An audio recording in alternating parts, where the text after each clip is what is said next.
night we lace them up. A lot of clips in there, guys, who aren't on Rockets anymore. Since I'm serving as guest host, you already know we have to talk about those Houston Rockets. So just to recap, the Rockets finished the regular season as the second seed. They lost in the first round of the Warriors in what we will call a spirited 7-game series. That was Houston's first playoff appearance, by the way, since 1920. And they've been really busy this offseason. The front office, for sure, trading for two-time champ and former MVP Kevin Durant for the 10th pick, Dillon Brooks and Jalen Green. The Rockets also signed Fred VanVleet, Jabari Smith Jr., and Steve-O to new deals.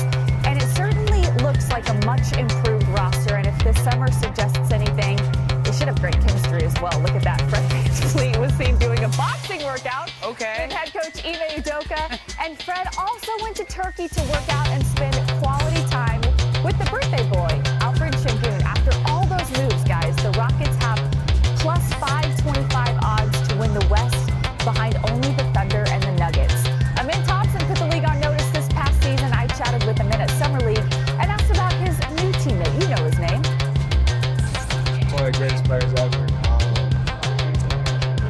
One of the best scorers ever. It's going to make my life a lot easier.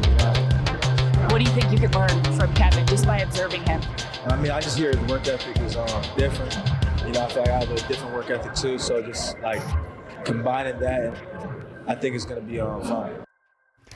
Okay, so as excited as I am to be able to cover Kevin Durant, I'm really excited about the Rockets and the fact that they were able to keep the majority of their young core, Şengün, Jabari, Amin, Tari. Tim, what immediate impact does KD have on this roster? Well, look, essentially, the Houston Rockets turned Jalen Green into Kevin Durant, right? That is an unbelievable upgrade for the Rockets. A big part of why Houston lost in the first round of the playoffs, so Jalen Green simply wasn't good enough as a scorer. He shot under 30% from three, under 40% from the field. Kevin Durant, while he is not the player he was in the past, is still a guy that is a 50, 40, 90 guy that's an easy 25 on any given night and completely slots in perfectly in the role as this team's primary scorer. It's going to make life easier for Alfred Şengün. It's going to make life easier, as Amin said in that clip, for Amin Thompson.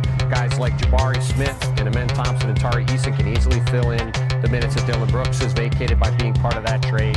So I think this Rockets team is awfully good. They're awfully deep. There's a reason why there wasn't a huge market for Kevin Durant this summer. He's going to cost a lot of money in an extension. He's an older player, and also the fit in a lot of these situations wasn't necessarily clean. But for Kevin Durant with the Rockets, there is not a better fit in the league than him landing there. I thought it was the one team that always made sense. It's why the Rockets got him, as you laid out, for a pretty fair price from their standpoint. That's why they're set up very nicely with having him now on their roster. Ramona, you and I have talked about this. There's not a better coaching staff fit for Kevin Durant. He respects Ime Udoka so much. Ime coached him with Team USA in Brooklyn. He's really good friends with Rockets assistant coach Royale Ivy from those Longhorn ties. How do you see that benefiting the Rockets? Oh, look, I mean, we've talked a lot about Kevin Durant over the past, his entire career, but he wants to play basketball, and he wants to just worry about that. He needs the coach to be the coach and be the leader in that locker room and hold guys accountable. And that is what he's going to get with Ime Udoka. Kevin Durant's not going to have to be the loudest voice in the room. He's not going to have to make sure somebody's coming to practice or getting there on time. That's Ime's job. Yep. And I think he really appreciates that. And every place he's ever been, that's what he's asked out of the coach. And I think this is probably the best fit he's ever had. I mean, I know they did Oklahoma City. Those were some good fits. The Warriors, I think that sort of ran its course. Obviously, it wasn't a fit in Brooklyn with Steve Nash, and then last year with Budenholzer wasn't great.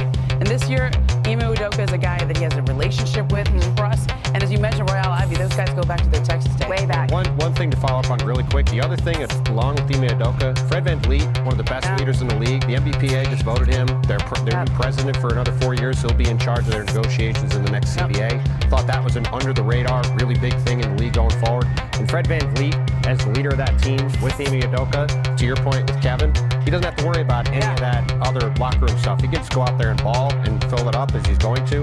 Ime Udoka and Fred VanVleet will set the culture there. I think it's why it's such a great fit in Houston. So true, and they're different types of leaders, right? Like Kevin might not be the most vocal, but you have Fred VanVleet. And so, DDJ, I want to get you in on this discussion as well here, because we talk offense with Kevin Durant.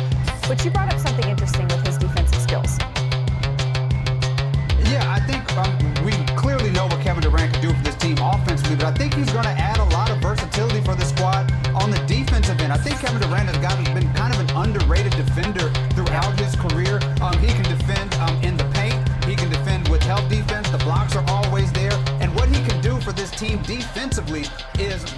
was with the Rockets last year is you would have, 5 guys playing defense and their offense would come to a halt. You could put Durant out there with 4 great defenders, which the Rockets have, and then allow him to run the offense, and you could put the guys like Amen Thompson, Okogie, which is a sneaky good defensive ad that they just had, Dorian Finney-Smith. You can go super big with Adams and Durant and Sengun, or you could go with Kevin Durant playing center, which he is known to do. There's just so much defensive versatility that you add with Kevin Durant's own defense, but also the fact that you don't have to worry about that offense falling apart if you have too many good defenders out there, because Kevin Durant can just generate so much offense on his own.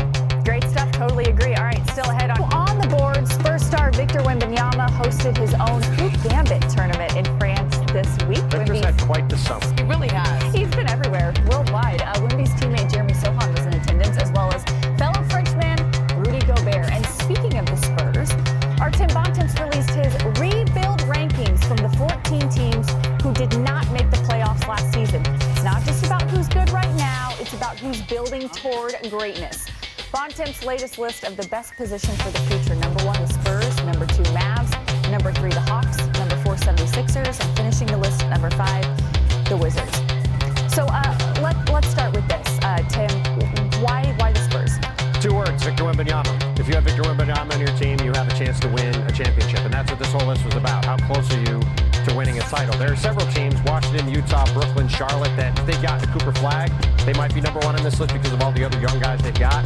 But this guy right here is an alien. He's got a chance to be the best player on the planet. They have Stephon Castle. They have Dylan Harper. They have the ability to make other trades in the future. They just added De'Aaron Fox. This is a team that when you look at that list, if a couple things go right, we could be talking about them going toe-to-toe with the Oklahoma City Thunder over the next few years. Victor Wembanyama's got a chance to be the best player in the league. That is why they are at the top of that list. Okay, so we've spent the last few weeks asking all the big questions of the offseason. Who's the team to beat? Which stars are on the move?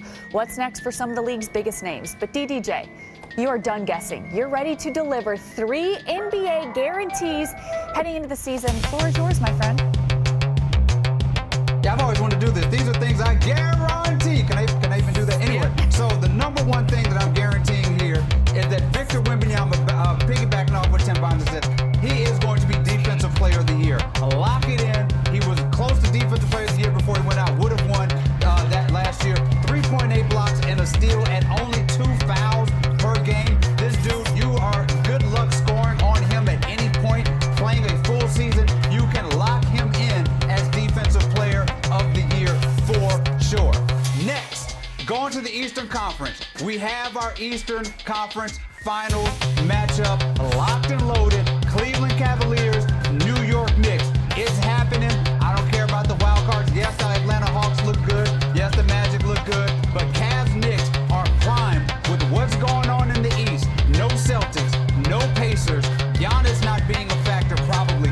It's going to be up to the Knicks and the Cavs. One of these teams are going to make the finals, and the other one is going to be left wondering if they got to make some real big moves. Finally, we're going where we started. OKC, the Thunder, number 1 seed in the West. Lock it down. They are on an island right now. Not only are they going to be the number 1 seed, they're going to get 60-plus wins, and I think they're going to do it pretty easily. They're going to be, they got a lot of health on their side right now. Chet Holmgren looks healthy. J-Dub got that surgery. This team is better than they were last year. What's scary is that last year was the worst version of this team. Everybody's getting better. Chet's getting better. J-Dub's getting better. SGA is going to try to win another MVP. It is the OKC and everybody else in the league right now. Oh, those are some bold guarantees. Tim and Ramona, let's get your thoughts on DDJ's guarantees. Ramona? I mean, I think that award for Defensive Player that you'd be named after Victor when he's all said and done. So that's not a long limb that you went on that one. The other ones, I agree with you. Probably there's going to be the Cavs and the Knicks, but there's a few teams that could make some noise, and I'm not writing Giannis or the Bucks off at all. I think in terms of guarantees, I still like the guy in Denver. You could say he's going to average a triple-double. I'm just going to say he's going to lead the league in assists next year. He was second last year. Trae Young was the leader in assists. And I think he's right there. He does it in his sleep, guys. He does it in his. And I think Denver got a lot better this offseason. He's got even more guys to pass to that are going to put the ball away for him. And I think that's something he hasn't done. Let's see him do it here. As far as Davis will go, Totally with him on Thunder. Totally with him on Victor Wynn, Defensive Player of the Year. He might win the next 5 in a row. The one I'm curious about is the Knicks and the Cavs in the conference finals in the East. We thought last year, all season, it was going to be the Cavs and the Celtics. Neither one of them made it to the conference finals. I am curious to see if both of those teams can get there. They certainly go into the season having all the expectations, as David correctly said, that they should get there. My prediction for going into next season, my guarantee for now, Miami Heat going over 37.5. I think it's the best number on the board. The Heat won 37 games last year, and they were 14-28 in clutch time games. They played the 5th most games, clutch time games last season. They were 28th in winning percentage. That almost always evens out. They add to normal. See if Josh Giddey and the Bulls can get some kind of a deal done. All right, well, time flies. It's been exactly 1 month since the NBA draft, and the guy that went #1 had all eyes on him in the Vegas Summer League. Cooper Flagg was relatively inefficient from the floor in Game 1, but exploded his next game out, tying that Summer League record for most points by a #1 pick. Our Marty Smith went to Flagg's hometown to find out more about the main man.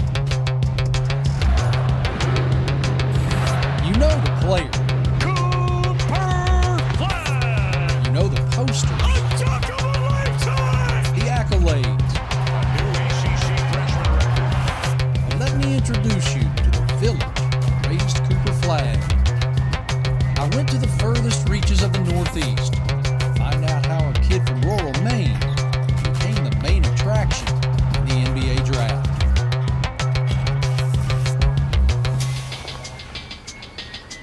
Newport, Maine is a postage stamp of some 3,000 residents in the center of the state. It sits on the shores of Sebastian-Cook Lake with the patriotic, blue-collar sensibilities that make small-town America so charming. There's a fabric in our community of sticking together. This is a rural Maine farming community. We work really hard at their living and to have somebody rise above and put in that extra work. Hit it on the national level as he did is pretty impressive. Flagg's basketball journey began right here, his childhood home in the center of town. This metal pole is all that remains of driveway hoop wars between a trio of brothers and a rotating tribe of teammates. I've got so many memories here, but a lot of fights, a lot of fist fights, yes. A lot of blood and tears. It was a joy to walk into those walls and be around their family, though. I have such great memories having sleepovers here and playing basketball here and growing up with them.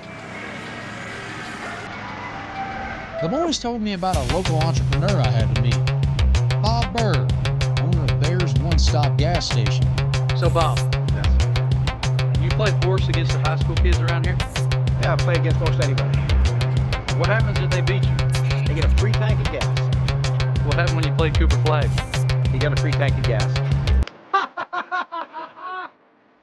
Flagg played just 1 year in this gym at McComas Regional High School, delivering the only boys basketball state title in school history.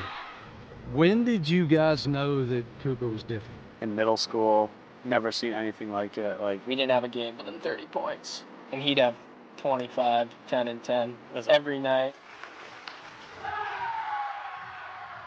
I think the highest compliment I can give to any player is you're a great teammate.